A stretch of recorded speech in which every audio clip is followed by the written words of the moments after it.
Good evening, everybody, and welcome to the Australasian Supercar eSeries, brought to you by my Private Cellar. We are here tonight at Daytona International. Yes, we are at the Super Speedway, baby, for the V8s here tonight. 2.5 miles in length, this track, a place that is notorious and, beloved by many. I'm Mr. Carl Wilkinson with you up here in the booth tonight, and I'm joined by my usual cohort of colleagues, Mr. Mark Johansson. Mark, how you going? Yeah, good, mate. Good. Good to see these things out here at Daytona tonight. I'm expecting speeds are not well, but close to the 300k mark. And this place and Talladega are the two places where I reckon we'll see it. Absolutely, very high top end speeds with these cars, and of course, doing all the work in the background, Mr. Matty Hunter. Matt, how you going, buddy? Yeah, going good. Yep. Looking forward to this one. I always in my mind, I regard this one as like the home of Super Speedway. Yeah, it's, the number one Super Speedway track compared to Talladega in my mind. But yeah, that's what I regard it as the home. Yeah, it's definitely, sorry, Carl. I was just going to say, it's definitely got to be classed as the home. It's one of the oldest tracks in America, and it was the birth of NASCAR. Yeah, absolutely. It is a real important place. And then, of course, with the 24 hours and many other things, Daytona has become a mecca of motorsport. We are just wrapping up the qualifying session for tonight's race, and the cars are just lining up here on the grid. So let us run through the starting order for tonight's race. It is round number 8 here at Daytona, and taking the front row is Troy Davidson, taking out pole with Craig Roffey on his outside. On row number 2, we've got Adam Malone and Todd Maxfield. On the third row is Andy Barber and Darren McKenzie making a Southern Stars Esports lockout. Row number 4 sees Chris Finlay next to Greg Spencer. On the fifth row tonight, it is Raymond Yeager with Luke Crum to his outside. On the sixth row, it's a Pinnacle lockout with Matt Patton and Nigel Patton. Very similar times for those two. Peter Madsen and Kim Roffey are on row number 7. Row number 8 sees the Mad Dog himself, Mr. Steve Hoppett, next to Dwayne Preece. Row number 9, we've got Derek Jacobs and Nicholas Walsh. Aaron Dillon and Shane Mello make up row number 10. On the 11th row tonight, it's Kobe Jordan and Troy Turner. Christopher Tomlin ends up next to Mark Turner on row number 12. And Mitch McIntyre is on the 13th row. He's going to be starting with Aidan Schultz, Justin Whitcher, Evan Horschel, Andrew Hoffman, Mick Rush, and Peter Gretton. 31 cars out here tonight at Daytona International. Should be great stuff indeed. Just taking a quick glance at the old track temperature and weather format, and it is it's a nice evening over there in Florida. 24 degrees air temperature, 25 degrees track temperature, a little bit of wind in a southeasterly direction, but that's not going to unsettle these cars too much, as we're looking to do 80 laps around here tonight for this round number 8 of season number 6 of the Australasian Supercar eSeries. And everybody is going to want to get this W next to their name, because it is such a crucial track and a place where lots of people are very keen on getting out and getting that win. So as the cars start peeling out of pit lane, they will start to line up 2 by 2 by 2 behind the pace car as we get ready for this race tonight. Missing Gary Wellman again tonight. He's still busy on holiday, so we know he won't be getting another podium or a win under his belt this season. So it leaves it open to a few other drivers, but Sim Boys are going to be doing their best from stopping people getting a victory. They've been having a really good run recently. Just quickly glancing at the standings, it's Gary Wellman in the lead, 13 points ahead of Raymond Yeager. Troy Davidson sits back in joint second place. Kate Donnelly in fourth, and Justin Whitcher in fifth. 30 points. 18 points covering the top 5. And just in the teams championship, it's the Sim Boys up in the lead with 258 points. They're 1 point ahead of Pinnacle Esports. And then we've got Inside Lane Productions with 230 points, Southern Stars with 229, with Rogue Sim Sports in a joint position. So Teams Championship is very much on for it too. So lots of action out here tonight. So it should be an interesting one. We'll see how this one unfolds though, as they are coming up to the pit lane entry. The pace car will pill in here on this tri-oval configuration, getting ready to go green here for the first time. So 80 laps around here tonight, so get ready for some great action. If you've not seen super speedway action before, you're in for a treat. Up to the line we go. We're about to go green here tonight. I'm going to shut up. Let's enjoy these cars roar away here at Daytona.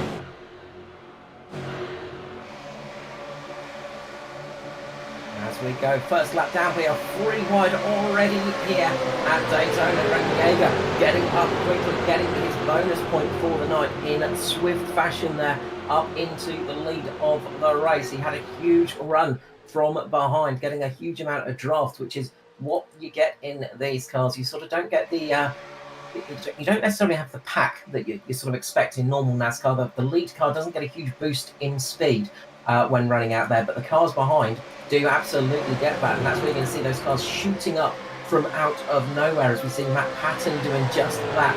He gets launched up there, slingshot forwards, as he gets a huge draft. One of the sim boys now, Todd Maxwell, doing that too. 309, 310 kilometers per hour for Maxwell.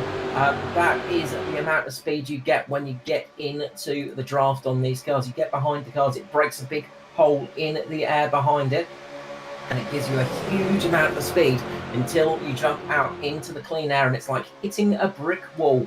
And you can enjoy a couple of moments of that speed, but all of a sudden you will start to slow down rather swiftly.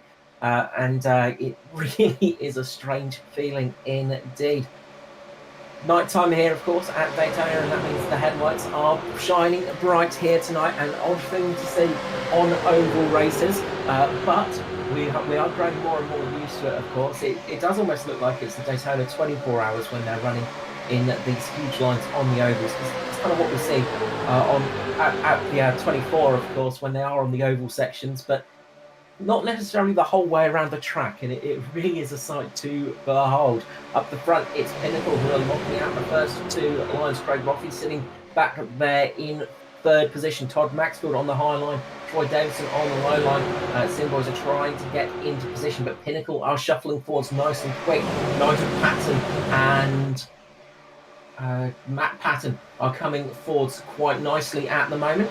They are trying to shuffle their way forwards in. There's Q as the car gets down, as we're going to have a wreck here at Daytona, and it is wrecking up the front as well. Lots of action there. That was a huge accident.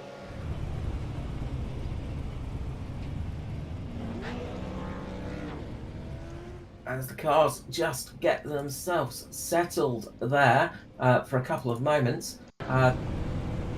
There was a couple of moments there. There was a bit of a moment up the front as well when Greg Spencer had to lift up the front. He got a little bit turned. Let's see what happened there fully on the replay.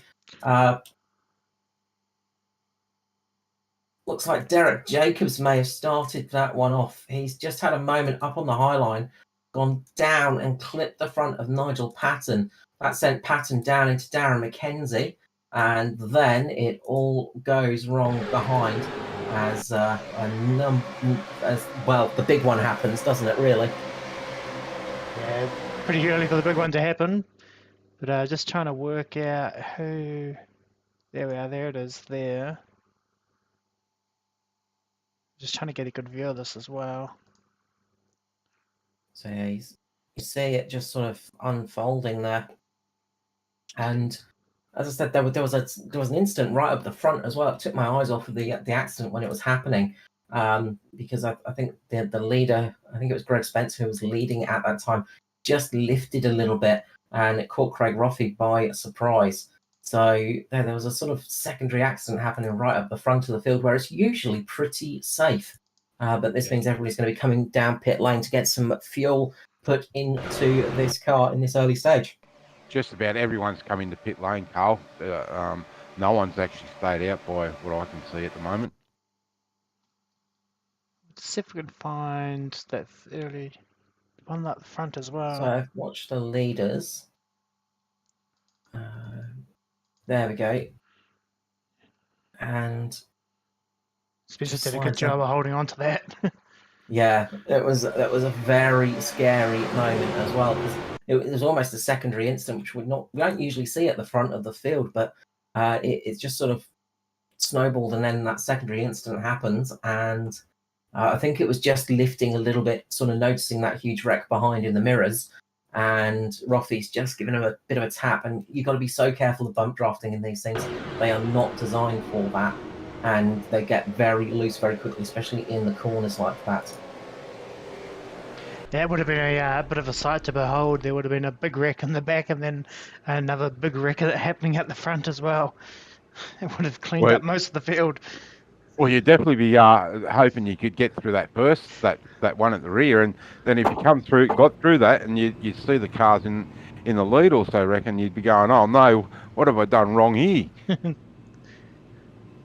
So we had one car stay out, and that is the Mad Dog himself. You know, it may be a bit of a mad move to stay out, but Steve Hoppett is well known for taking a bit of a risk here and there, and that's put him up into the lead in the 1-3-1 tonight.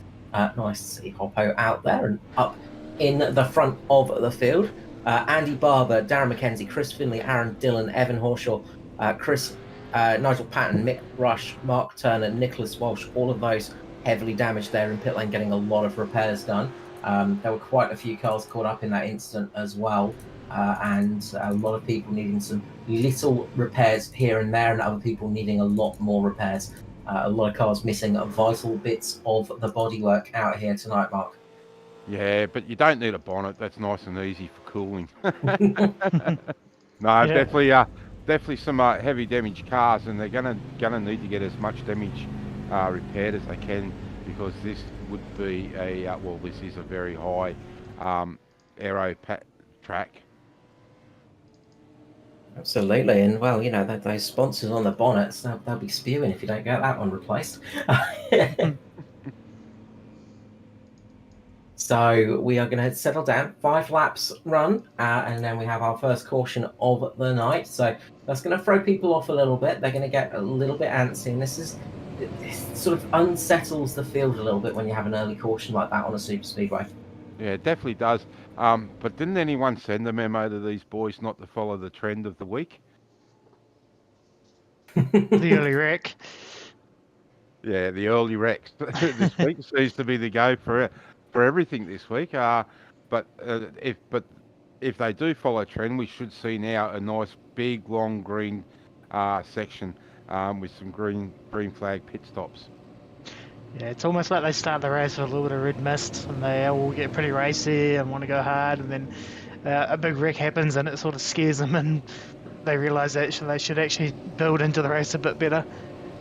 But Matt, it's Daytona. You can win it in the first corner. Absolutely. I mean, all the greats have won it in the first corner. It's always the way it's done here on Super Speedway. You've got to go for it in those opening laps, because you know it's just too hard to pass here. It's like Monaco. I think that people just think Daytona, and they want to be out in front. And as you said, Matt, just that little bit of red mist, and they don't realise that, hey, we've got a long race here. Yeah, and unfortunately, you know, the guys who sit at the back, they sort of got caught out by that one last time as well, you know. So you're damned if you do and damned if you don't, really. Well, we are back to green flag racing. Everybody getting away and getting up to speed as we go on and get this race underway. Yeah, It should be. I remember a number of years ago now, we had a truck race, and that was pretty racy the whole way through. And I think there was only 2 trucks that finished the race on the lead lap out of about 30.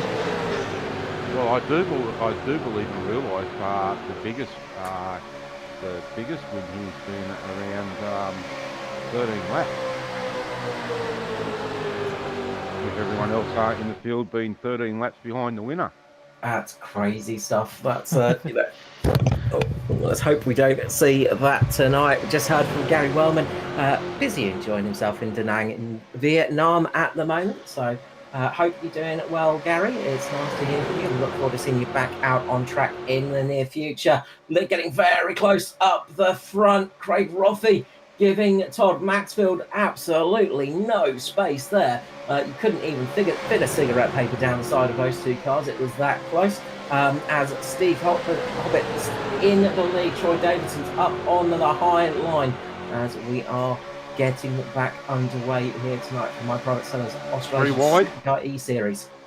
We go 3 wide now with the move around the outside for the lead. Yeah, Ruffy's pulled out there trying to slingshot his way past, but hit that brick wall of air, and I don't think he's going to be able to get past. He's going to have to end up dropping back in. Contact! Oh, there we go. There is contact, and Adam Malone is going around, and that is a huge hit for... That is so unfortunate for the inside lane guys. It was both Luke Hum and Kobe Jordan involved in that. Christopher Tomlin absolutely got away with that out by the skin of his teeth. But that is another big wreck up the front of the field. And quite a few cars got caught up in that. Adam Malone straight into Craig Rothie, went over the bonnet there. Surprised, we kind of got lucky by the cars being sort of getting caught up on the wall, but we didn't see a bigger wreck there because that could have been an almighty shunt. Yeah, it looks like Malone just tried to go down 3 wide there, or nearly 4 wide, and just the unsettle took the air off Mr. Hoppett by the looks of it, and Steve just wiggled and got Malone, and that's turned him up. But it's just one of those things on a super speedway with the air, and you can see there Adam Malone's car has some heavy damage. You can see there they sort of make contact, and I think the first one was netcode, and then Adam Malone goes down, gets caught in the door, and that just flings him up into Craig Rothie. Rothie, a huge amount of damage on the front of that car as well. His night is, well, probably run, you got to say, for points. You can see Kim Rothie there missing the boot lid and the rear wing on the car already, and then the 2 inside lane Productions cars try to avoid it, but there is nowhere for them to go. As you see, Tomlin, he just had cat-like reflexes to get around that one, because that would have been a nasty incident. If all 3 of them got caught up, let alone with 2 of them, that's bad enough. And I can tell you, Steve's staying out again. I was just going to say, looks like Steve zigged and Malone zagged instead of both zigging and zagging. So, incident-filled start of the race, really. It's been a tough one for a lot of these drivers. Matt Patton had a bit of a lucky escape there as well, as the cars were just rejoining, and that could have been again a nasty hit for him. So again, it was just a big moment, and yeah, they've got to settle down a little bit. As we said, it's great to be up in the lead of a race, but this early on at Daytona, there's no point going for those real high risk percentage moves, because you're only going to end up with a big accident on your hands and an early night to finish your racing. So we are under caution again, and Steve Hoppett, the only man to stay out. Everybody else coming in for some more fuel. As we believe Mark Carl is up here now. Yeah, I've just been able to get hold of Steve on the radio. Steve, you got a copy of Mark in the booth with Carl and Matt. Good evening, gentlemen. Hello, viewers. Well, mate, not a great way to start the race. Much damage out of that little zig and zag accident. I don't think so, mate. He might have taken some paint off it.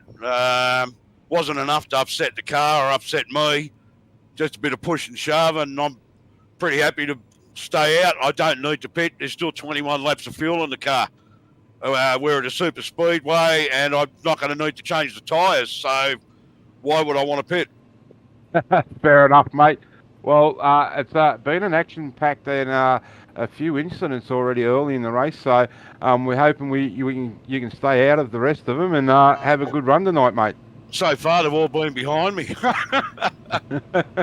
All right, mate, we'll let you get back to it. Probably only another lap or so, and we'll go back green, and we wish you the best for the night's race. Yeah, no worries. I've got to hold off those bloody sim boys. They want the lead. They just seem to keep growing each week, Steve. Yeah, well, mate, look, we do what we can. You know, I may lose the lead on the green. I may hold it for another couple of laps. We'll just see what happens. I'll just do the best I can. Hopefully I stay out of trouble and keep it as clean as possible. All right, mate. Well, the lights are out on the pace car. We'll let you go, and good luck for the rest of the race, eh? No worries, mate. Good day to me grandsons, Connor and Percy. All right, mate. Thanks for your time tonight. See ya. Always great to have Mr. Hoppet around, and indeed hello to the grandchildren. It is a thing with the sim boys. They are a hydra. You cut one head off and two more grow back in its place. They are many, for they are legion. But we have seen they've had some chinks in the armor this year. They have been beaten, not much, but it is possible. But on a super speedway, they are very hard to get the best of, Mark. Yeah, they definitely are. We've seen earlier on in the season and earlier last season, they are very hard to beat. I'm just looking back at the police car out there. When did they get into racing? Well, they're just trying to learn how to go fast. So they're just keeping an eye on what's going on at the moment. The 042 out there of the Shea Mellow, is it? Shea Mellow. That is, yeah, Shea Mellow. Yeah. I could not remember off the top of my head straight away, but we are about to go back to green flags in a short bit of time, and we will be seeing the cars getting away into the restart zone. They will be going, and we will see everybody getting away nice and sharpish. Hoppet puts his foot down, gets away, but Matt Patton gets away a little bit better up on the high line. Looks like Matt Patton maybe just started in a slightly lower gear, just gave him a bit of an advantage in the early stages, but now they're getting into the long run, and Hoppet's got a little bit better in the high end in that Commodore. The Holden doing its job, and it's been a while since we've seen a Commodore up the front of the field, Mark. Yeah, it has been. It's been mainly all Mustangs, and as we go through wide again, but we've got a high line and a low line, and I think that's Matt Patton there by himself in the middle. So he's not going to get any help, but he's been able to get the side draft and get his nose in front, but he's going to get swallowed up very quickly. It is indeed. The car's getting a little bit nervous through the corners as they're running free wide. Of course, these things are quite aero dependent, and you get a little bit of aero wash on them, and they can get very, very tricky to drive. Patton drops down in front of Steve Hoppet, gets on the low line, and that's probably not a bad place to be at the moment, just behind another car, just saving on the old fuel bill a little bit. When you're leading, of course, you're going to be using a little bit more gas. Although there's contact between Patton and Hoppet, and they all managed to keep semi in the right direction. Matt Patton, not though. He has gone into the wall heavily there, and that is his night over for sure at the moment. And no caution flag out. So we are still running green here, lap 15 of 80. Well, that almost was a very big accident for the third time running. Yeah, definitely. Sorry, Matt, go ahead. I think the Mad Dog was a bit mad. I don't think he was didn't appreciate the moves that were put on him there, I think. Well, we've seen Steve just go give Matt a little tap when he dropped down, and that put him a little bit further ahead. But yeah, I was actually just watching behind. I wasn't 100% sure on how Steve and Matt did that. Obviously, it was a rub. Yeah, I'll see if I can find us a replay for it. I'll have a look. Yeah, Troy Turner he almost got wiped out in that one as well. He had a very lucky escape in the 46. So yeah, there was a lot of action going on there for a few seconds, but we'll see the replay here. So you see Patton just drops down in front of Hoppet and just gets drawn up straight from that draft, just tags him just on the exit of the corner, and they go into each other, and that is that. And unfortunately, Patton just couldn't quite get the rear working with him. It's gone around and heavily into the barriers, and well, that's a nasty hit there. But we are running green still, and we're back to sort of 3 wide action. Up on the high side is Steve Hoppet. In fact, he's trying to work his way back up towards the front, taking on the high line. Up in front, it's Todd Maxfield on the low, with Peter Madison working his way up through the field in the 173. He's got himself right to the front, and he's about to almost got himself a lap led there as he got a big run just past the start-finish line. And that's something you've really got to time well here at Daytona, is just that run to the line. It's so easy to go a little bit too late or a little bit too early and miss that opportunity to get it perfectly on the line. Yeah, it's definitely a timing thing here, and we're going to see this if we're still like this on lap 79. Guys really jostling for position. We can see at the moment there's 4 sim boys up there, 2 Pinnacle cars, and then a whole heap of other guys there trying to battle out, and we can see the 131 of Mr. Hoppet being chased down by the police. Yeah, Steve Hoppet's got the rozzers on his tail right now after that little incident with Patton, and they are trying to pull him over, but Hoppet is not communicating. So they've got to work harder and try and box him in, I think. It's got to be worth a couple extra Ks an hour, doesn't it? No, you got the police right on your tail. You're trying to run away from the police. I always found it made my car go faster.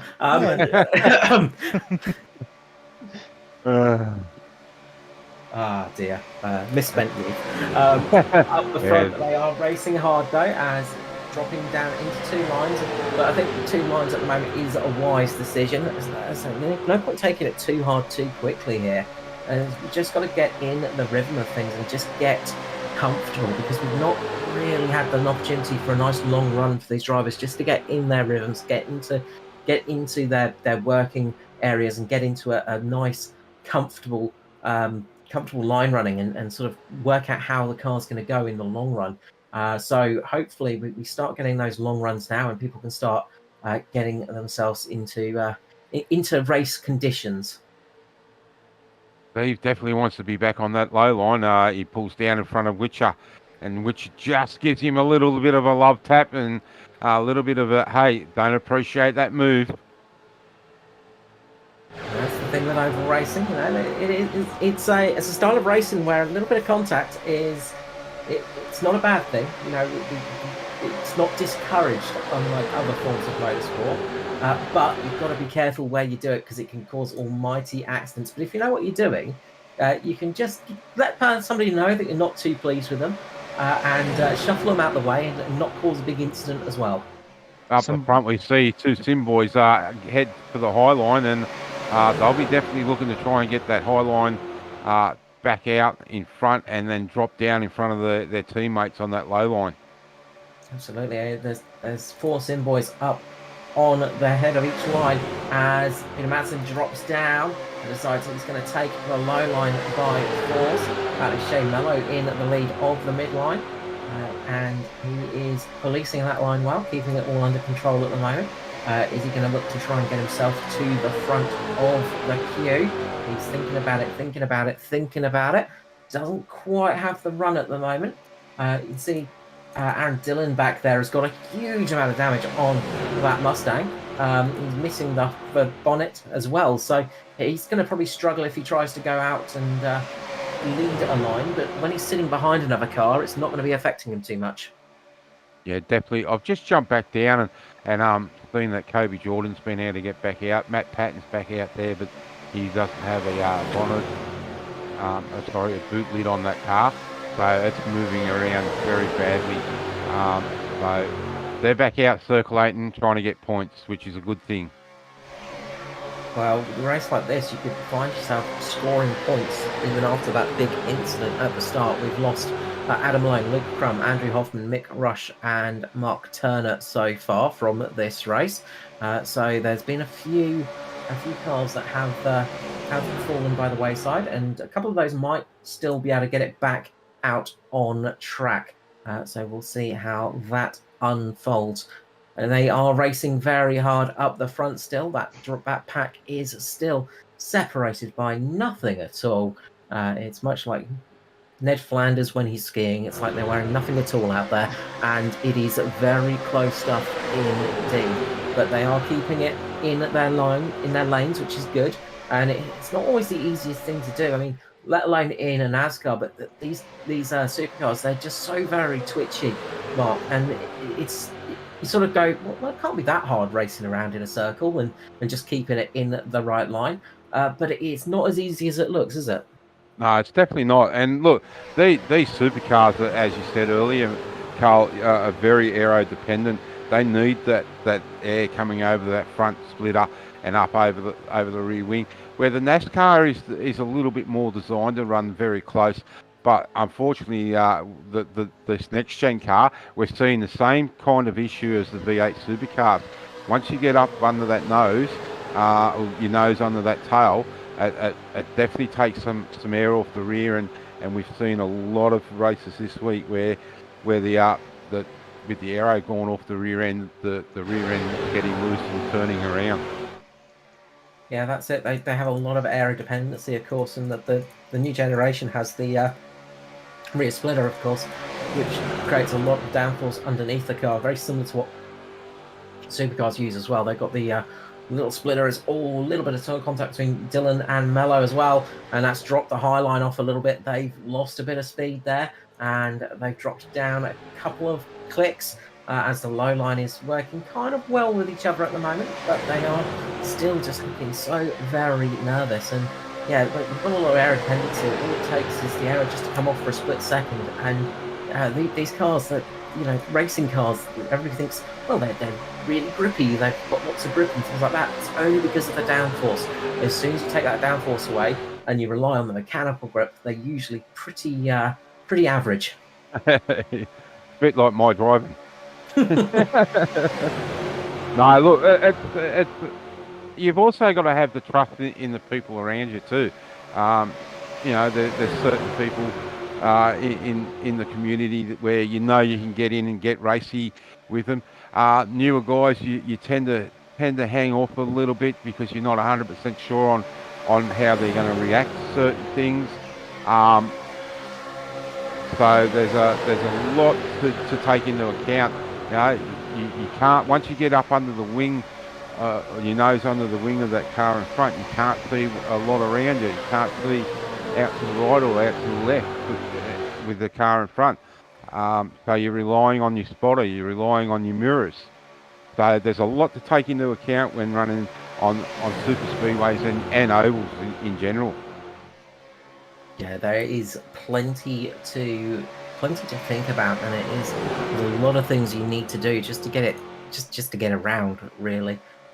Plenty of things to worry about, as well as trying to keep the car in the right place while you're traveling at almost 300 kilometers per hour on an incredibly fast circuit. It really does take a lot of concentration to get it right lap after lap after lap, and we're starting to see everybody settling in a little bit now. This is the kind of run that you need to get everybody into their sort of just into their rhythm. Yeah, and also the other thing you got to think about too is that some people, or a lot of guys, don't have a guy standing over their shoulder or in the pits working out fuel mileage and different things. So you've got to start thinking about your fuel. You've got to start thinking about your tyre wear. So apart from trying to drive, you've also got that technical side of things going through your head too. Yeah, you're doing maths as you're doing it, and well, we all know maths is not usually our strong suit. At least it's not mine. So yeah, when you're trying to do maths, when you're trying to concentrate on all of those other stuff, all that other stuff too, it really does put a taxing toll on you as you're driving around. So up the front, we've got two unaffiliated, which is nice to see. Down low, it is Peter Matson in the low line, with Shane Mello up on the high side, as he is policing the lines and doing a good job of keeping himself right up the front at the moment. It doesn't have the lights flashing, so that's some good news for some people. But I'm sure if somebody gets in front of him, they'll put that a quick switch on and make sure they pull out the way. Just behind him, though, it is the Sim Boys, and they're starting to link up with each other. You've got Aaron Dillon, Troy Davidson, Dwayne Priest, who have managed to work their way up there. Just 3 cars in that sort of top area at the moment. A couple of them have sort of dropped down a little bit. Pinnacle are sort of working quietly at the moment. Jaeger and Whitcher are with each other down in about 9th and 10th position. So they're just sort of keeping themselves chugging along nicely at the moment. Aidan Schultz having a good run up there in P9. He's up 17 positions. Not the biggest jump of the night. That does belong to Shane Mello. But he's hoping to take the Golden Octopus car around and get that into a good position tonight and get some good points on the board. Yeah, it's good to see Aidan up there in close to the 10 and inside the 10. He's not been having a great run this season. The last couple of weeks with his racing. Sorry, Mark, we're coming up on lapped cars as they've gone low and high through the corner as they are breaking up the field a bit there.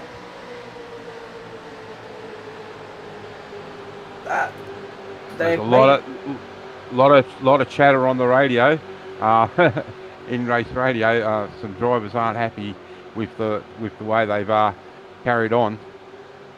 No, that's sort of average positioning there. It's sort of you've got sort of one person just keeping right up on the high, one person keeping on the low, and now that's fine if you've got one car low, one car high. But when 2 cars are sitting out there and one is high, one is low, that really does split the field a little bit, and that's what's happened. They've sort of really broken the field up, and it is really thrown a lot of people out. It's cost a few positions as well.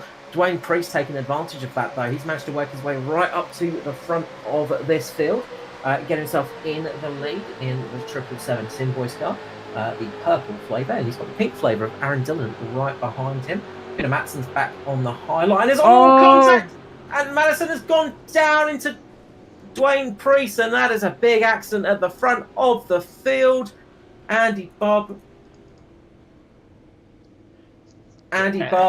just had nowhere to go there. His night has just gone from bad to worse, and that is a huge accident there. Yeah, I kind of got the feeling that wasn't good when you had 2 lap cars both split rather than in one lane. But we'll try and see what's happened here. I'll try and figure out what's happened. So it looks to me like the 080 Cody Jordan's got in the back of Matson, and that has caused a mighty wreck there as Matson got turned down into Dwayne Priest. Then, unfortunately, Aidan Schultz and who was that other car? Troy Turner, they had nowhere to go. They got really caught up in that one. Troy Turner ended up on his roof, rolling across Daytona and doing about 600 rolls on his way there. And then Andy Barber, he just got caught with Dwayne Priest as well.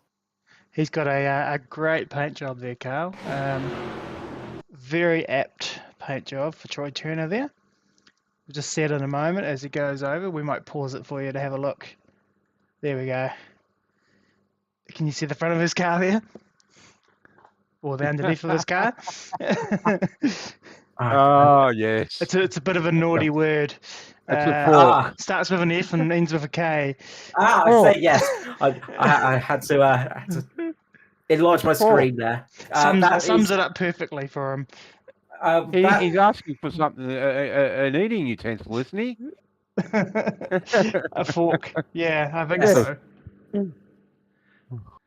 Yep. Look, I mean, if you can read that one, it has gone very wrong for the Skeleton Sim Racing driver, and yeah, that It's sums it up really. He's cranking the Limp Biscuit as well, I think. Rolling.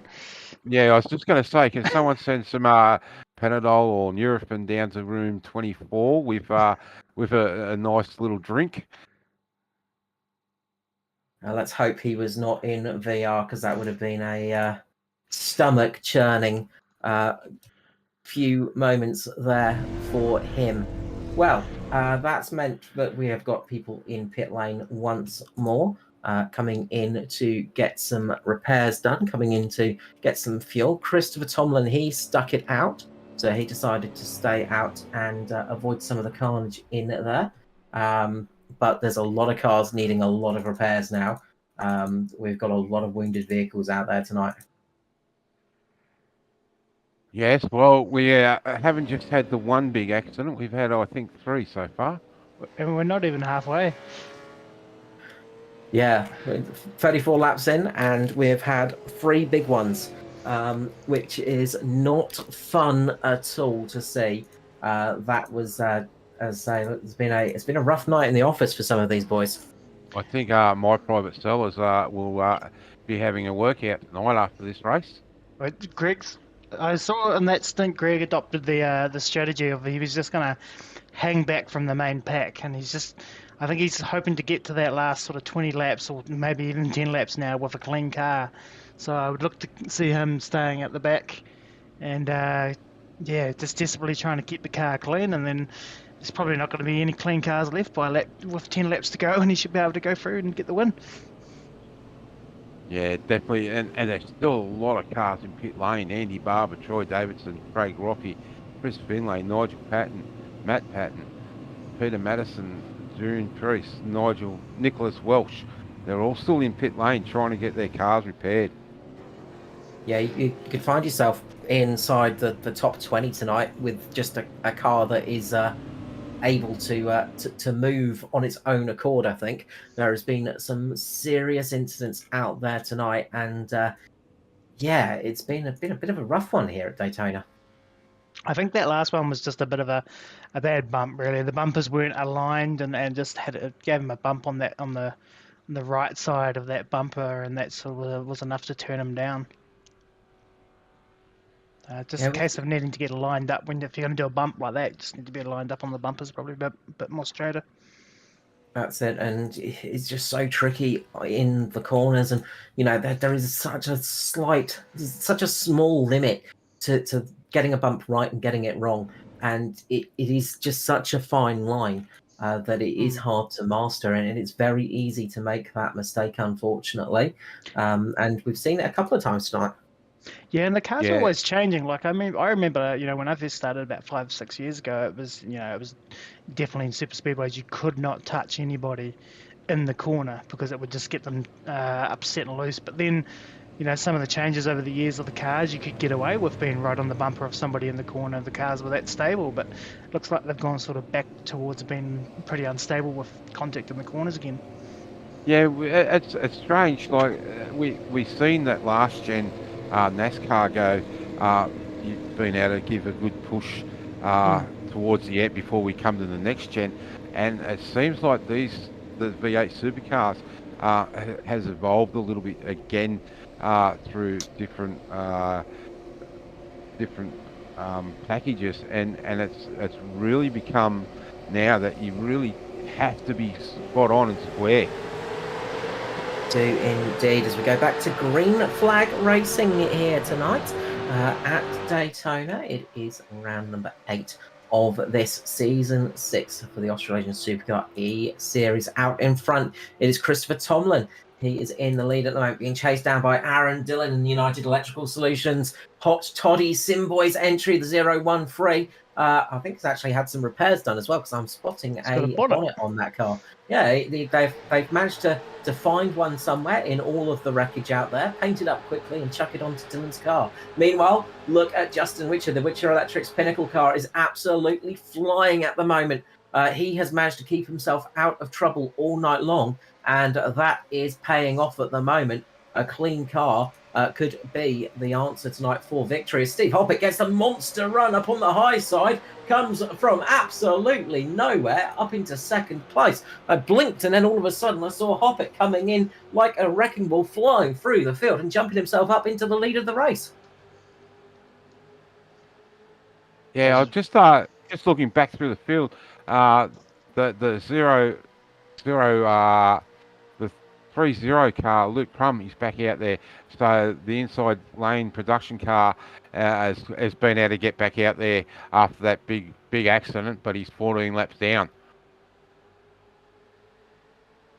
Yeah, there's a lot of, as I said, there's a lot of points that could be made tonight by just being out there. And for the team cars, that's going to be crucial. If you're in a teams championship tonight, you're going to want to be out there just so you can get yourself a chance to get some points for the team cars and get a point or two just to help in that championship, because it could be crucial come the end of this race.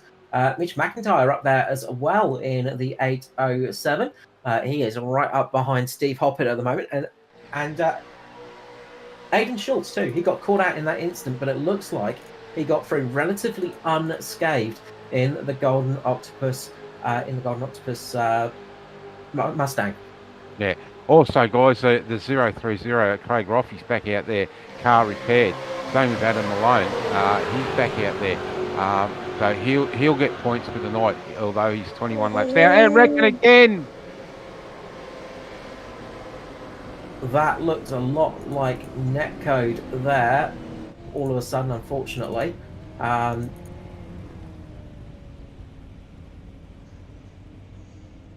Adam Malone is involved in that one again. Steve Hoppett got really heavily in the wall. Aaron Dillon heavily in there as well. So there was a couple of moments there. Christopher Tomlin, it looked like Christopher Tomlin sort of got just a tap from Mitch McIntyre, sorry, and it looks a little bit netcodey, and then that caused a little bit of a chain reaction up the front as well, and it just sort of tricky to see straight away. It was sort of, from my position, sort of looking back, didn't look like Tomlin didn't look like they made contact, but it obviously registered on the server, and then Aaron Dillon's just drifted up slightly as that's going on in the background and caught Steve Hoppett, and big incident there. And then, of course, everybody is trying to avoid that accident, and carnage in the background. Shane Mello decided to cut the lawn. I was just going to say, Matt, I don't know if you can go back and focus on Shane Chase Mello, because the police precision driving team was out there. I do not know how he got through that unscathed. He gets right hooked there. Left hooked. Like, how he got in between those two cars, I have no idea. Yeah, he got left hooked and then recovered it. But he is in pit lane at the moment, getting that repairs done on that left rear. I think Christopher Tomlin got away, luckily, because he got sort of sent into pit lane, but I think he got it slowed down in time as well. Shane Mello just getting so lucky there. Great camera angle there from that moment. It is just, well, crazy stuff out there tonight, and it's been a bit of a crazy race all in all so far, and we are only at a half race distance. So I think we've had 4 or 5 cautions so far in this first half of the race. I think this is our fourth caution. Yep. Yeah, but they have been big accidents. There's not been a small, you don't often get small accidents at Daytona, but we don't always get this many big ones.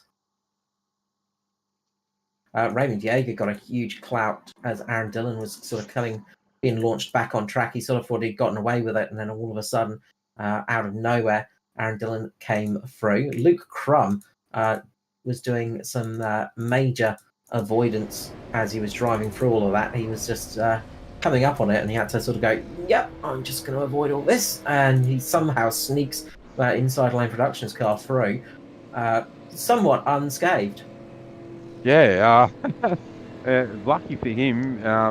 But as I said, Adam Malone, unfortunately, didn't get out of that one unscathed.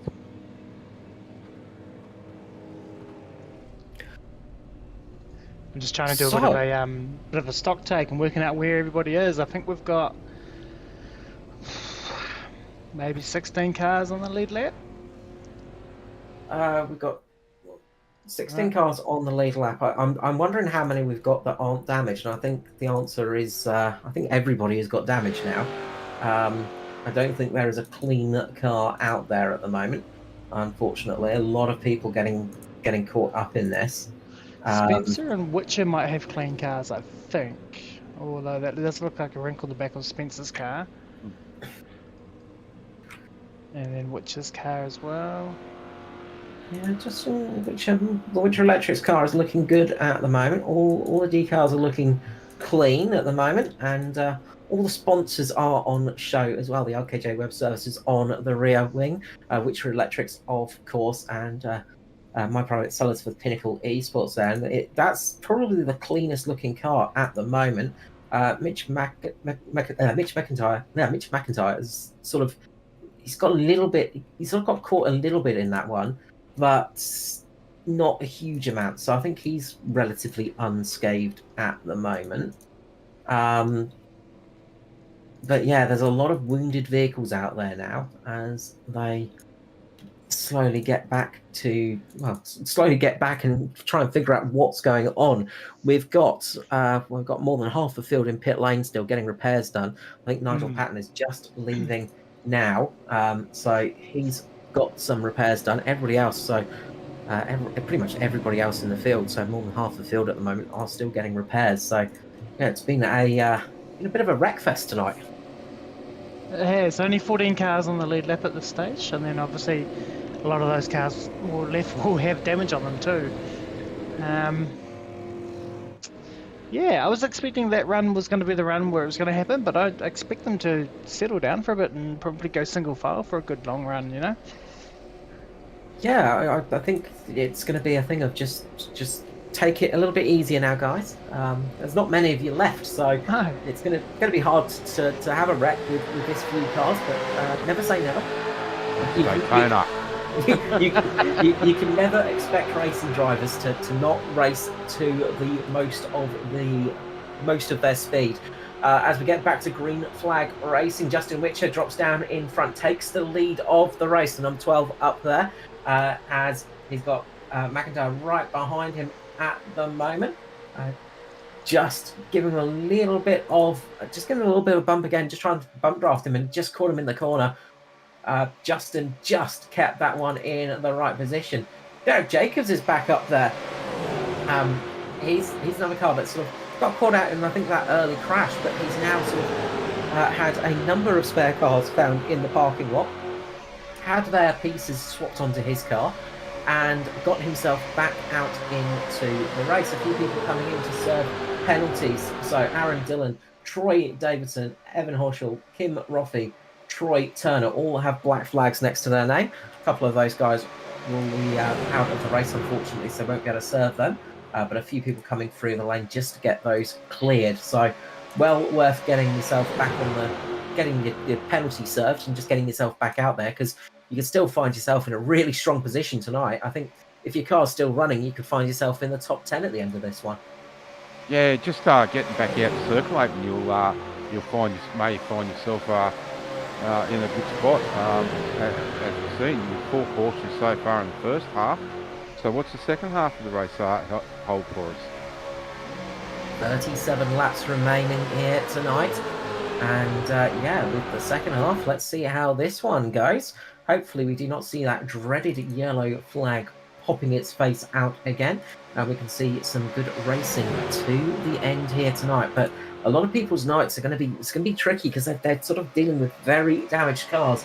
Aero damage is such a pain on a super speedway, Mark. I mean, I know you felt that before. I felt it before, and Matt has as well. But it is just such a handicap. But luckily, these things have a lot of horsepower that sort of negates it a little bit.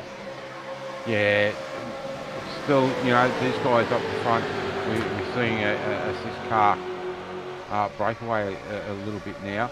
Although these are the 812 cars catching back up and looking at joining that outside line, and he's definitely got a move on. Shane Mello just came flying up again and put on the old Blues and Twos and got himself back up towards the front, but he's not got any support behind him at the moment. Got a huge run from that one, but it just sort of, again, it just stalls out once you get to the front of the field. Because once you hit that big wall of air, it gets very tricky indeed. Craig Roffey back out there. We saw him getting a huge whack earlier on, and that car is it's not looking pretty, but the Road Sim Sports car is out and it's still got some pace in it. So it's not the prettiest looking car out there anymore, unfortunately. It's a little bit buckled, it's a little bit cross-eyed, and well, it's a little bit broken as well, but it is still going at some speed out there as he tries to get it up into the lead as they are 3 wide up the front. Shane Mello in the middle there, just chops it up to the high line, gets behind Craig Roffey down on the low line. It is lapped car, I think. Yeah, Maxfield in front of that line is a lap car. So Roffey is effectively the race leader at the moment. Shane Mello on the outside is second, but about to take over first, I think. So Todd Maxfield 9 laps down at the moment. So again, one of those cars that took heavy damage, but it's been relatively repaired, and that Simboy is back out and leading the line at the moment. And not a bad place to be. As I said, there's some really good points on offer tonight for those teams if they can get the finish under their belt. So you see Shane Mello still up on that high side. Chase seems to be enjoying the high line at the moment and not really going down low at all. I've not seen him on the low line at all tonight. So maybe favouring the higher line, whereas everybody else is pretty chilled on the low line, going in a big long snake. Yeah, it's he just seems to have that high line working better for him. I have seen him down on the low line once, but he was very taily. And as soon as he moved back up into that high line, or mid-groove in the track, it's been a very stable car. Now, of course, you just get the one set of tyres here for changing. And, well, with some of those big accidents we've seen, a couple of those guys might have had to swap on the tyres because when you're going sailing across the track in the wrong direction and spinning up the tyres in an accident like that, you can burn the rubber up quite quickly. Yeah, definitely. And as we see Rocky just get down below that line, the double line there, kept it under control. So nice, no harm done. Yeah, when you are going backwards and you've got your rear wheels going forward, that definitely doesn't do much for those tyres. Yeah, there's ways of saving your tyres, but going backwards while keeping the car fully floored forwards and burning up the tyres does not help them much. As we see a couple of cars in pit lane with their limiters on and the rave lights going at the moment. Up in front, Craig Roffey getting the bonus point next to his name and getting up in the lead this time round. And then it's Shane Mello on the high. So it's they've calmed down a little bit now, and as I said, there's not too many cars out there. They're just keeping themselves out of trouble at the moment. And we've seen one of the lap cars, Andy Barber, and the number 5 car do the right thing and get right off the racing surface on that flat section to let this angry pack come by. That's it. I mean, you know, on speedways and ovals, there's a couple of different ways you can sort of get lap traffic by, and usually the most sort of the sort of common one is sort of keeping the car up high, as Shane Mello runs up very high there and gets really, really tight. And the car gets just really looking very nervous up there, actually. Just did not look like it was sticking. I thought that was going to go in the wall. But you can sort of keep up on the high line, just keep out of everybody's way, or as we saw with Andy Barber there, just dropping it below the yellow and just pulling yourself behind this pack. And if you do it just right and time it, you can then lock yourself onto the back of the pack and just drag yourself along and be in a good position. Shane Mello now, though, has got a huge run from behind, well over 300 kilometers per hour, taking advantage of that big draft. Lots of side drafting there with Matt Patton in front of him. Matt Patton missing the rear wing on that car, and that's going to just hurt it in the corners. Just in the mid corner, it's going to be feeling a little bit less stable, but you'd imagine it will be a little bit quicker because it won't have that big draggy rear wing on the back. No, the rear end will be very loose, and you can see there, even in a straight line, it's got the little bit of a wobble up. Yeah, it would not be the easiest of things to drive when you're missing a big load of rear downforce on the car. And on super speedways, you don't want too much downforce, but you do want some, because you are going around a very, very fast corner effectively, constantly. And the reason that the ovals are banked, of course, is to take advantage of the centrifugal force of the car. It pushes it down onto the ground effectively when you're going around the corner to try and negate some of that need for downforce. That's how it was done back in the early days. So back before we had things like wings on the cars, we'd use the high banked corners to effectively squash the car in and use that centrifugal force to keep them on at the corners. But nowadays it's a little bit more aero dependent. So you can take advantage of that sort of the banked corner, but you've got to sort of run a slightly higher line if you've got less downforce. You don't want to be too low. In fact, you really start to pinch out the back and get it a little bit loose on the rear.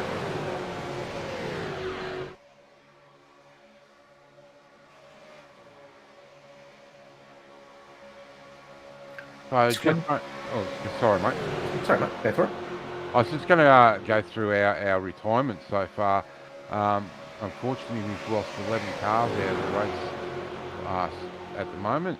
Steve Hoppett, Aaron Dillon, Troy Turner, Dwayne Priest, Nicholas Welsh, Kobe Jordan, Peter Gretton, Andrew Hoffman, Mick Rush and Mark Turner have all been involved in those earlier accidents.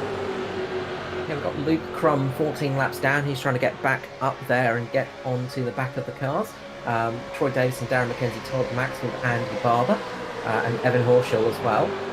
We've also got Peter Matson and Adam Malone as well. So a few people just out there trying to get to some positions, and look, they can find themselves inside the top 20 by just getting out and getting the laps underneath their belt. There's only 21 cars running, I think. So yeah, 21. Yeah, so it's there's still a few positions to be made, but unfortunately for somebody like Adam Malone, he's quite a few laps down at the moment. He's 30 laps down. Yeah, and they're so a long way to go. On the rear end of him. So he's out there all by his lonesome. Seven Stars car out there at the moment, and he's going to have this huge pack of angry cars coming along very quickly. And the closing speed is one of the things you sort of, it takes your breath away a little bit. It's almost like the old days, well, even the modern days, I guess, of Le Mans. But when you're racing different categories of cars, and when you've got those crazy LMP cars and the IPA cars and all that kind of thing, which are doing well over 300 kilometers per hour coming up to a GT car, the closing speed is ridiculous. And just sort of, you almost feel like you're standing still when you're in that car that's being passed. You go, how am I this slow? And it does make you feel a little bit sort of vulnerable.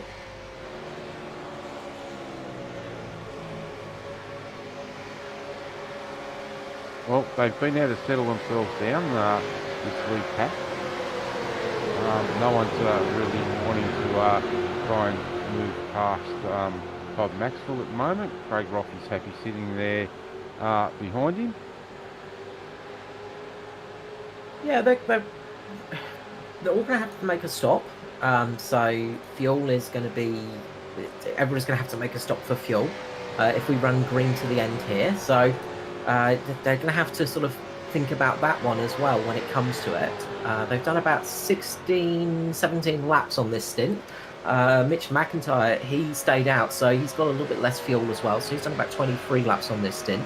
So it's going to be, what did we say the fuel was before that? I can't remember. No, I think Mr. Hoppet mentioned fuel-wise. I think Yeah. it was late 20s. But yeah, they'll have to pop in the pit lane just to get a little bit of fuel popped in the car. But that's going to be sort of, when do you do it moment, because you don't want to really lose the pack too much, and it could be an advantage for those people that have got a few cars in this group. A couple of the teams out there, like Pinnacle at the moment, as we are just catching up to Adam Malone as he keeps up on the high side. But you know, Pinnacle, they've got thank you, Mr. Hoppet. He has just mentioned 35 laps. So you know, Pinnacle, they've got a few cars in this pack that can work together. The Sim Boys, they're sort of running a bit low on cars at the moment, as I think it's only Chris Finlay on the lead lap. So it's an odd thing to say, but we've only really got one Sim Boy out there, which is incredible.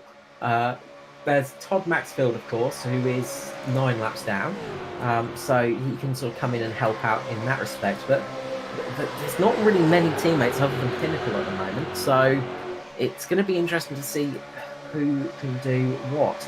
Inside lane, they've got a couple of cars in this group. You've got Chris Tomlin and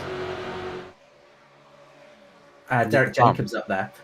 So, you know, there's a couple of options there. Luke Crum too. So, you know, a couple of these teams that have got a few drivers still out there, still running, and still got some speed in the car, they could be in a really good spot come that pit stop. Yeah, definitely.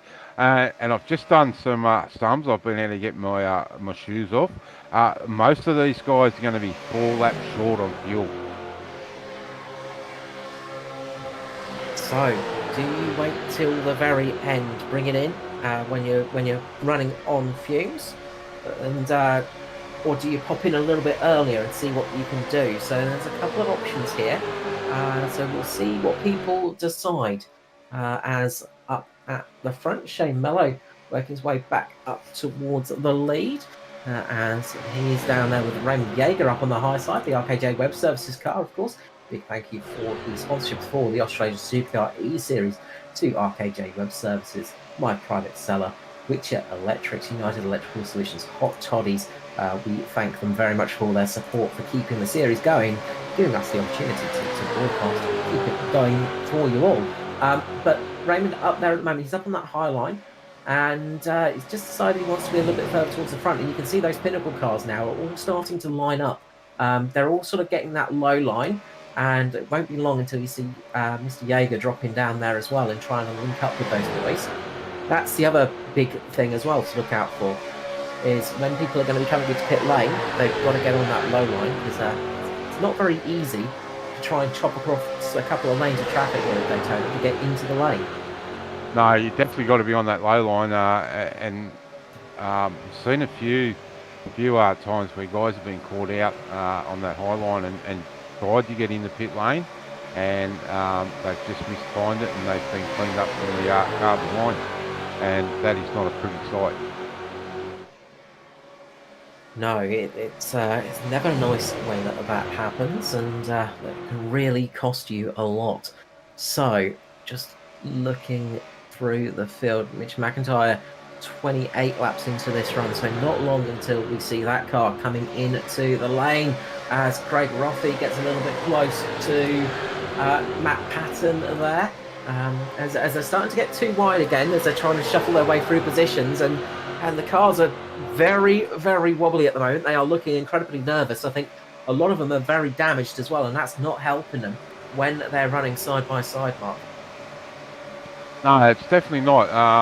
With a little bit of damage that some of these guys have got, and as we're talking, we see Justin Whitcher head to the high side to try and make a move on and bring this race through wide yet again. Yeah, they're still racing hard out there. They've not, the aggression might be a little bit less than it was in the earlier stages, but it is still up there. They're still racing hard with each other. As Malloy drops below the yellow line a little bit behind Jaeger, and it's really pushing along, and they are very much getting into that sort of. They're getting their confidence back up as well, aren't they? You can just see they're starting to get confident again, and that's when we can start seeing them getting a little bit more aggressive. Yeah, we've just seen that as Todd Maxwell tried to come down too, and there was no hole there for him. But Chasers let him move back a little bit and brought him into that low line. But Toddys definitely wanting to try and stay out in the front, and still 5 laps down, 10 laps down. Yeah, I think Todd's idea is to sort of try and link up with Chris Finlay when he can.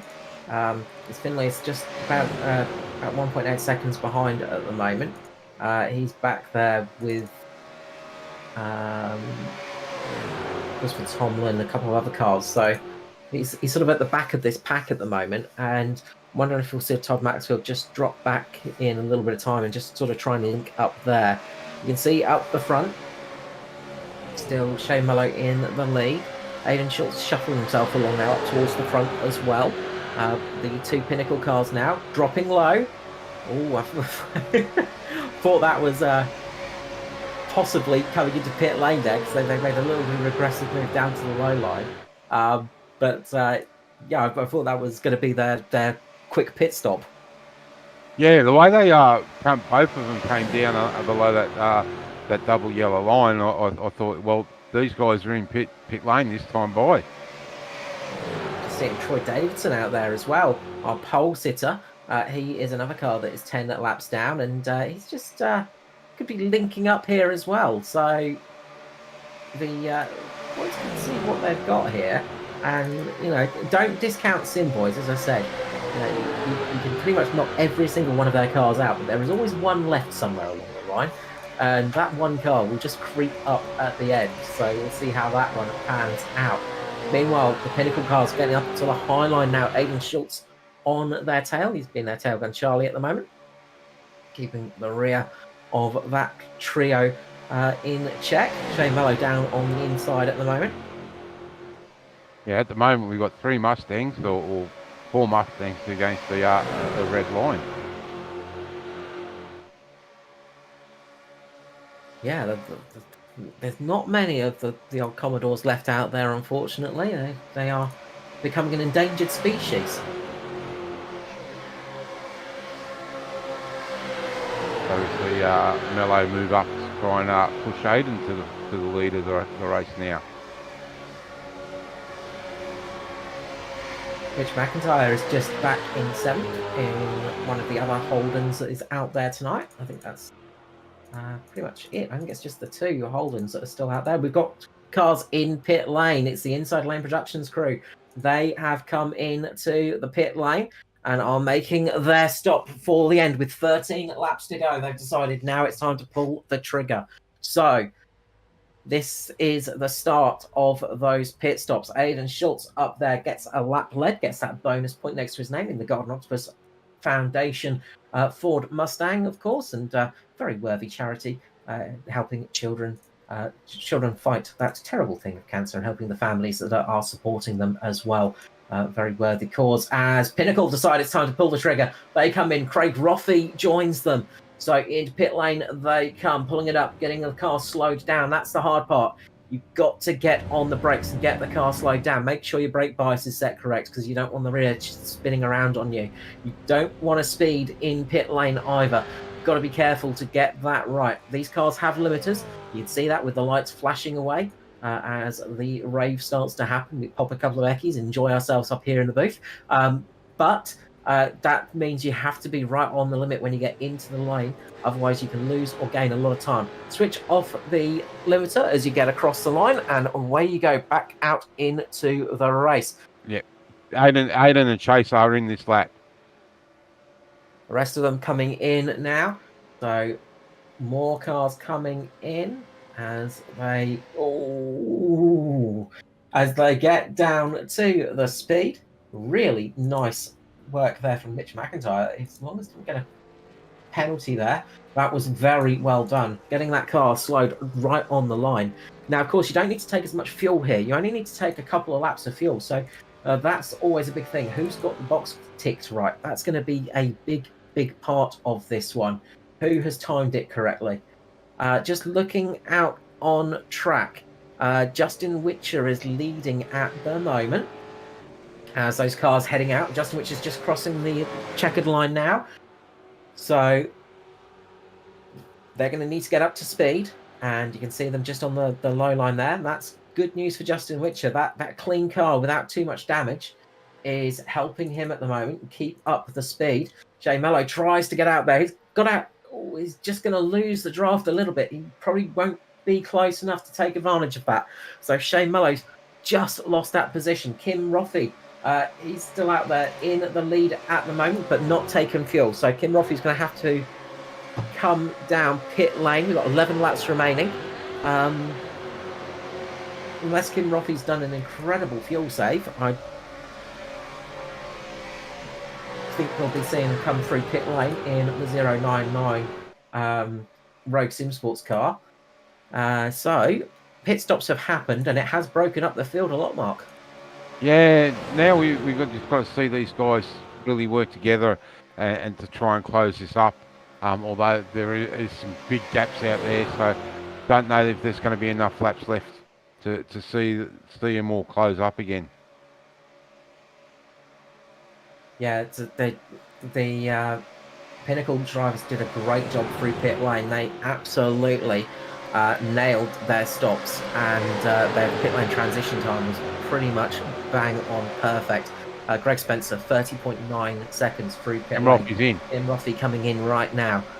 So, there's a lot of time that can be lost and gained through pit lane by just being right on the limit of getting the car slowed and getting the car up to speed. And Pinnacle have pulled it off tonight. Shea Mello did a great job as well. Got right on the back of this group. So at the moment, it is Pinnacle, and Shea Mello. So the Rozzers are right on Pinnacle's tail, and they are going to try their best to spoil Pinnacle's fun. Yeah, I'm not going to say the name, but it's good to see that 29 car out in front, even though it may be for a short time.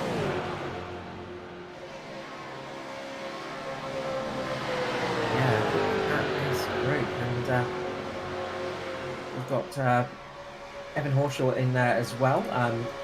Evan's one lap down, so this is a good position to be in. Just if there's a late caution, Evan will be able to get back on the lead lap and get that lucky dog position. As Shea Mello gets a huge run on the outside, using the police engine in that thing to full advantage, and gets a huge run up on the high side. Just doesn't catapult it enough to get the lead. Be trying to drop it down in front of Justin Whitcher, and there is just enough room to do that as Shea Mello gets back in the lead tonight. But we've got the four Pinnacle cars now together, so let's see what they can do, work together and try and bring the one of them to the lead towards the last lap. Yeah, it's not always the best place to be at Daytona, leading on that last lap, because it leaves you vulnerable for people to have a big run from behind. So I think Pinnacle are just going to be sitting there going, yeah, that's okay. We don't mind you leading for a little bit. I think we've all got our bonus points for a lap led. We've cycled through. We've got that done. And now we can look at just working together to keep this gap behind up. 4.6 seconds back to Mitch McIntyre, Aidan Schultz, Chris Finley, and Christopher Tomlin. Derek Jacobs, Craig Roffey, and Kim Roffey, the 12 cars on the lead lap. But they're sort of all in different groups now, so it has shaken things up a little bit.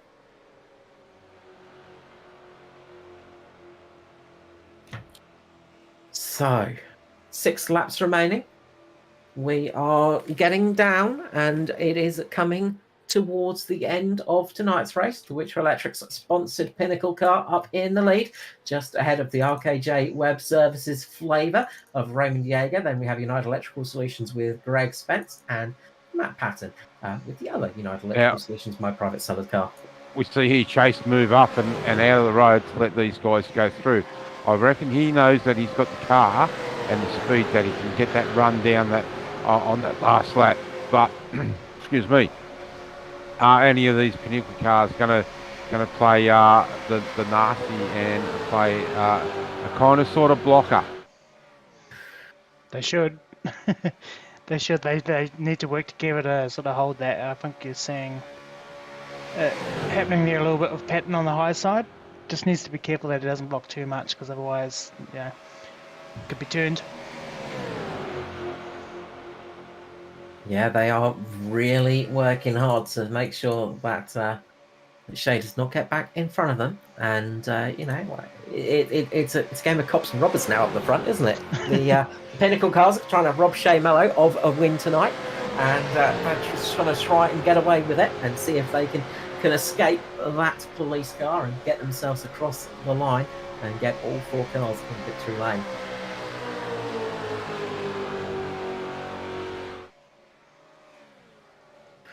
Four laps remaining. We are coming towards the end of tonight's race as the miles start to click down. It has been a race of attrition tonight, unfortunately. A couple of big accidents in the early stages took out, almost half the field tonight. It had been a rough night in the office. The gap behind still 4.8 seconds, but you kind of get a little bit of a view of Mitch McIntyre behind, but they are not closing on the leaders.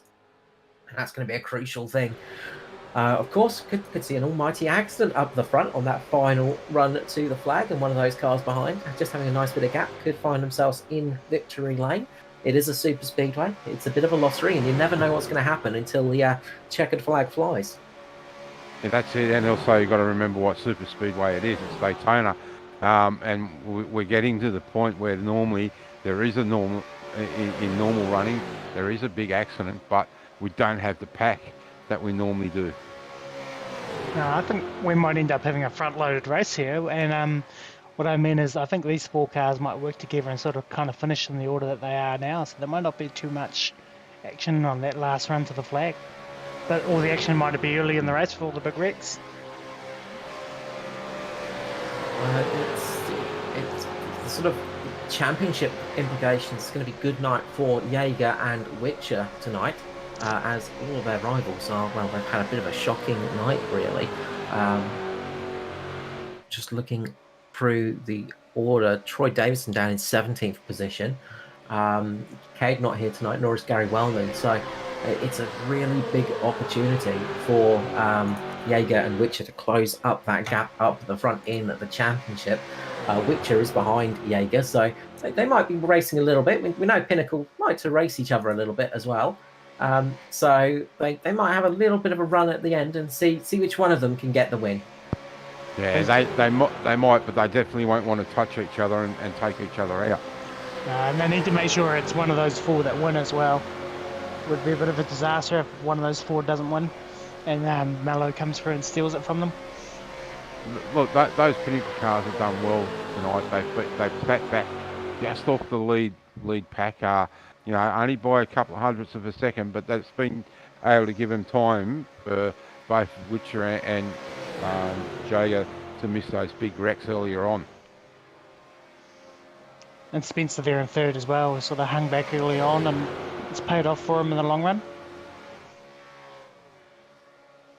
We did say clean car is going to be crucial. The cars behind are closing the gap a little bit. Christopher Tomlin's doing a good job leading that pack. 2.8 seconds, but the white flag is about to be flown. And maybe another 4 or 5 laps, they could have closed that gap on the leaders. But I don't think they're going to be able to do it in the next lap. White flag will be flying here 1 lap to go here tonight. Next flag will finish the race. And who's it going to be? Justin Whitcher in the lead. He's got Jaeger behind him, Greg Spencer, Matt Pan, and Shane Mello. That is the battle for the win at the moment. 5 cars in the lead. They are furiously chasing down. The gap to Christopher Tomlin now 1.9 seconds. If they time it just right, you're still going, well, they could get a run. It's a bit far behind. Shane Mello decides to launch it up. Jaeger jumps up to try and cover him off. Jaeger gets a bit of a bump from behind. And Jaeger's going to get a run here in front of Whitcher. Whitcher down on the inside with the other 3 cars. Shane Mello thinking, what can I do here? That slowed him down, giving the rest of the pack a chance to catch up. Tantalisingly close. They're in spitting distance, but just a bit too far behind. Where is Mello going to go as they're coming up to the line? As Whitcher gets caught by his teammate, goes below the line, gets caught out. That's going to mean Jaeger's going to get the win. Shane Mello gets home in second. And Greg Spencer looks like he's got third. Yeah, got a little bit messy there, didn't it? We'll just play a replay of that just quickly. Yeah, got caught behind. Mitch McIntyre got caught behind. But the main thing's going to be this front pack. And just Whitcher just got caught there and just... Yeah, he went really, really low, which is kind of unusual. He went really low below the line. And then had to come back up, and that's where it got just a bad hit from Spencer behind. Again, it's just that little bit of bump drafting again to just caught them out. And, actually, we've got, I think, because of post-race penalties as well. So, as iRacing is sorting itself out, so I'm going to have to readjust the victors and the top 3. Yeah, I'm showing Greg Spencer as the victor. Yes. So... Yeah, it's come up. Greg Spencer, Whitcher, Patton. So that would mean that Mello and Jaeger copped penalties for that last lap action. Yep, 30-second penalties for Mello and Jaeger. Yep.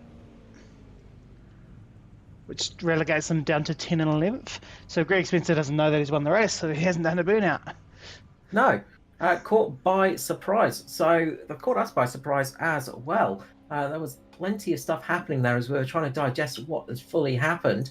But obviously, just a little bit of contact as they were coming up to the line just was enough to give that penalty there.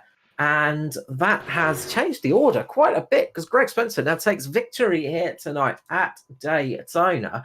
Justin Whitcher comes home in second, and Matt Pan brings it home third. Christopher Tomlin comes home fourth. A great recovery there by Tomlin. Derek Jacobs in fifth. Inside Lane actually had a fairly decent points haul tonight with those cars up there. Mitch McIntyre comes home in sixth position. Chris Finlay in seventh. That's good news for... A little bit of good news for Simboys. Aidan Schultz, 8th, 9th for Craig Roffey, and Raymond Jaeger drops down into 10th position. Yeah, that last little bump that Mello gave Jaeger must have put him over that limit. Yeah, it's put them both over the limit there. And that's something you've got to be always cautious of on a super speedway as well. You need to give yourself that little bit of wiggle room just in case. As we look down the order, Shane Mello comes home in 11th with Kim Roffey in 12th. And it is Nigel Patton, Evan Horschel, Andy Barber, Todd Maxfield, Troy Davison, Luke Crum, Darren McKenzie, and Peter Matson in 20th. As we roll over, Adam Lone comes home 21st, Steve Hoppett, Aaron Dillon, Troy Turner, Dwayne Priest, Nicholas Walsh, Kobe Jordan, Peter Gretton, Andrew Hoffman, and Mark Turner, with Mick Rush rounding out the field tonight in 31st. Well, that was a dramatic race from start to finish tonight with lots of twists and turns and a few stings in the tail. A big sting in the tail at the end there, with those 2 post-race penalties being handed out. So it's definitely going to throw the championship around a little bit.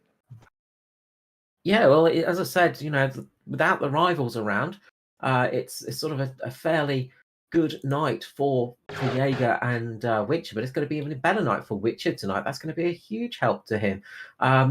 Troy Davidson came home in 17th spot, so at least it's a couple of points for Troy, but it was a big dramatic moment there. And as I said, the teams championship, I think that's going to be one of the big things that's going to get some extra points in there. Yeah, it's just waiting on the guys to come up into the green room. They, as you said, they may not even realise that they've won.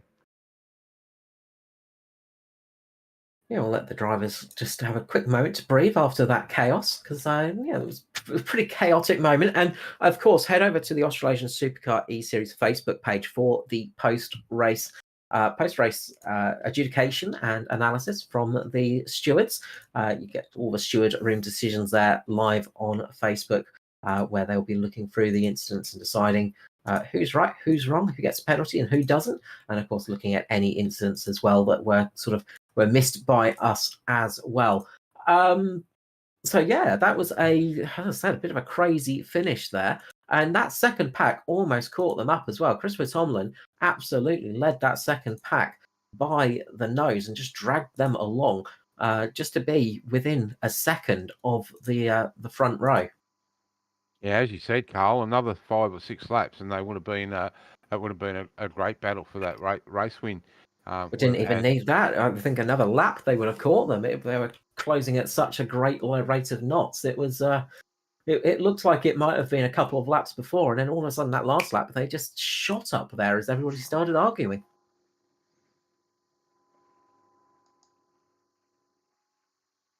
So a very, very busy night here tonight. And well, of course, if you've enjoyed tonight, which we hope you have, make sure to give that like button to hit and then subscribe, where you can catch more racing action here on Performance E streaming. We are heading off to New Hampshire next week for the ANSCAR Cup. So we will have some of that racing going on. And then, of course, we will be heading back to the Australasian Supercar eSeries, where we'll be at... Next week is Kentucky. Yes. Yeah.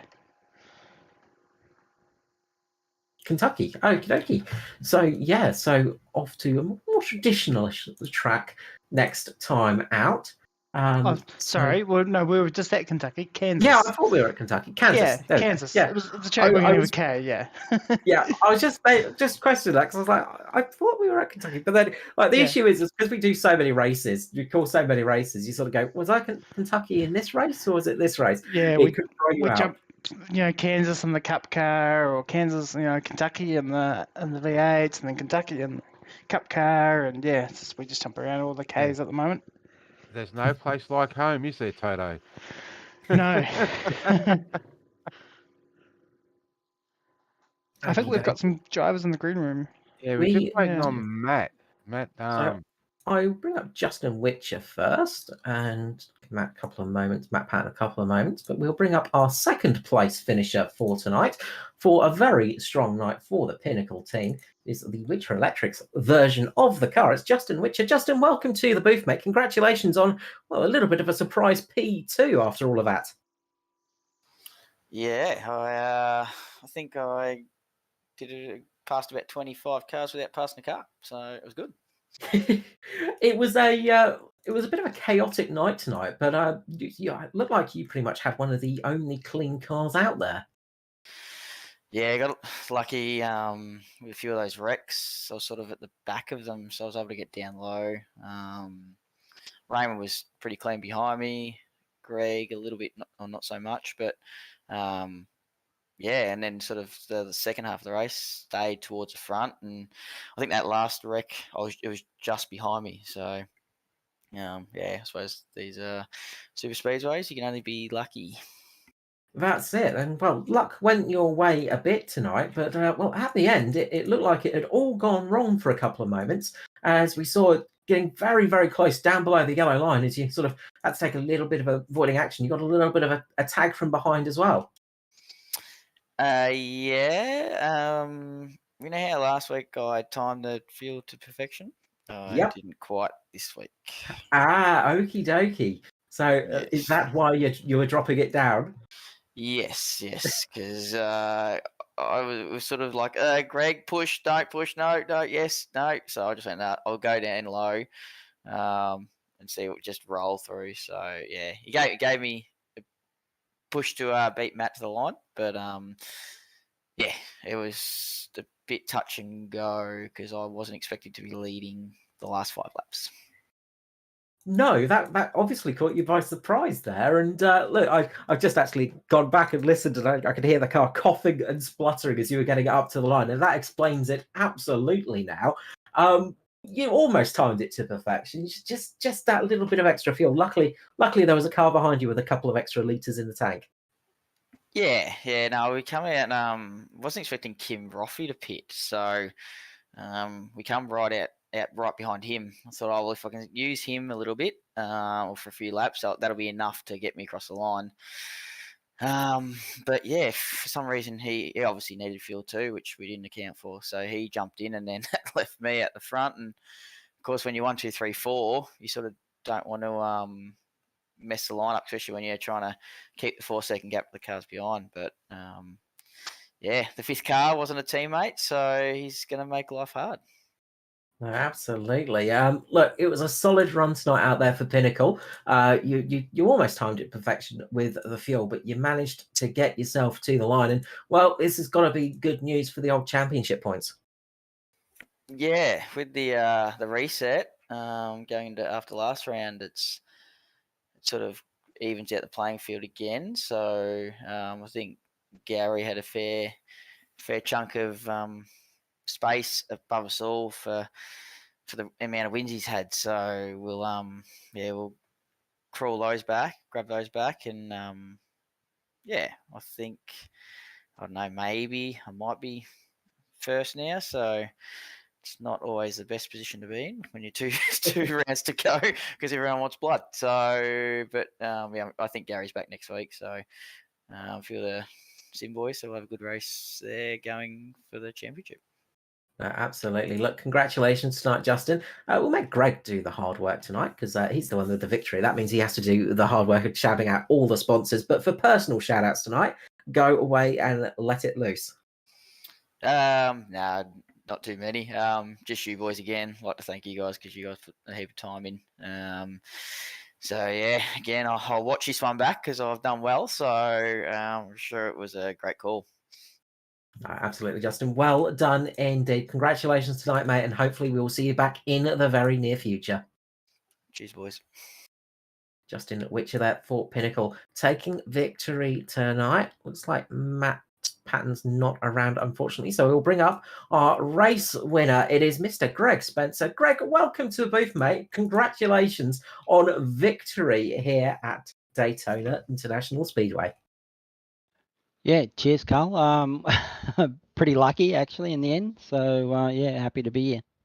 It's not often you sort of cross the line a little bit behind and find yourself in victory lane.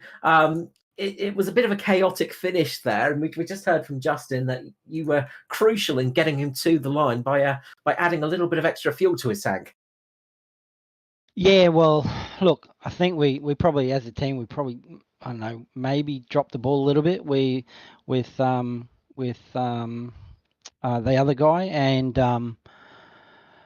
they created a bit of a problem because Raymond went up high to sort of block him, and Raymond got hit pretty hard, so that's where he lost his incident points. He got a black flag, and then I know Just was on the edge of fuel, and I tried to push him and almost turned him around. So, I think I was pretty lucky to get home in the end. If we'd looked after Mello, we probably would have got a 1, 2, 3. Like, it is always a tricky thing to get it all absolutely perfect. Yeah. There's a lot of juggling that goes on. But there was also a lot of avoidance tonight as well. We saw a lot of chaos in the early stages, and you're in one of the other cars that's got a little bit of damage to it, but not as much as some of the others out there tonight. Yeah, I was pretty lucky, to be honest with you. I got involved in one and had a little bit of damage, not a lot, only about 30 seconds. So it didn't hurt me too much, but it was a bit crazy out there in the early stages. Sometimes I think guys seem to think that we need to win it on the first half a dozen laps. Yes, super speedways. They're not often won on the first lap, and Never. it's often very much lost on that section. And we saw quite a few cars having that happen tonight, unfortunately. But look, I mean, for the team tonight, you had a solid run there at the end with yourself, Matt Patton, as well, up there in third, and yourself taking victory tonight. Just a shame. As you said, just that little bit of contact as well, and the penalty just dropping Jaeger out. But for yourself, you've got to be pretty happy with getting the win next to your name, especially at Daytona. Oh, mate, I'm happy to be up there. That's for sure. We only put me in the team late tonight, so normally it would have been Nige would have been there. So I've had fairly good success on super speedways. So yeah, no, I was happy to be up there. I probably would have let even if I was any closer to winning without, I would have let Justin and Raymond, because they're the guys that are up there in the points. So I've missed a few races. So yeah, look, just happy. It was a pretty good team effort, to be honest with you. So happy. No, absolutely. Never a bad thing getting the team up there, and never a bad thing getting yourself into victory lane as well. It's great to see you up there tonight, Greg. Well done indeed. But now comes the hard part. Now you have to do all the shout outs and sponsors for the for the car. Well, that could be difficult, mate, because I'm never up here. So anyway, we'll see how we go. Look, definitely my Private Cellar. They're been very good supporters of the league. You guys, of course, Performance E-Streaming, United Electrical, Hot Toddys Heating Installs, Raymond's Business, RKJ, Whitcher Electrix with Justin, and everyone, and my Private Cellar also back our team. So yeah, no, well, big shout out to those guys. No, absolutely. Well, Hope that's everyone. I think it was. I think I'm notorious for getting it wrong as well. So it's all right. Yeah. If it's wrong, I'll get the blame for it, Greg. But Mate, I'm never up here. Well, hopefully that will change after getting the victory tonight. Hopefully it won't be long until we see you back in the booth. Congratulations, Greg. Well done on victory here at Daytona. Yeah, thanks, Carl. Appreciate it. Greg Spencer there for Pinnacle, getting the win here tonight. Mark, it was a bit of a chaotic race. It was to start with, but again, we got to remember where we were. We were at Daytona, and that no matter what time of race it is, it's always chaotic. But in the end, what a way to finish a race. Absolutely. A spectacular finish with barely anything covering the top as well. Well, we are going to be saying farewell for this evening. Thank you so much for joining us all. And we hope we'll see you back here in the very near future. From myself, Mr. Carl Wilkinson, with you, of course, Mr. Mike Johansson and Matt Hunter, we will wish you good night, and we'll see you back here next week.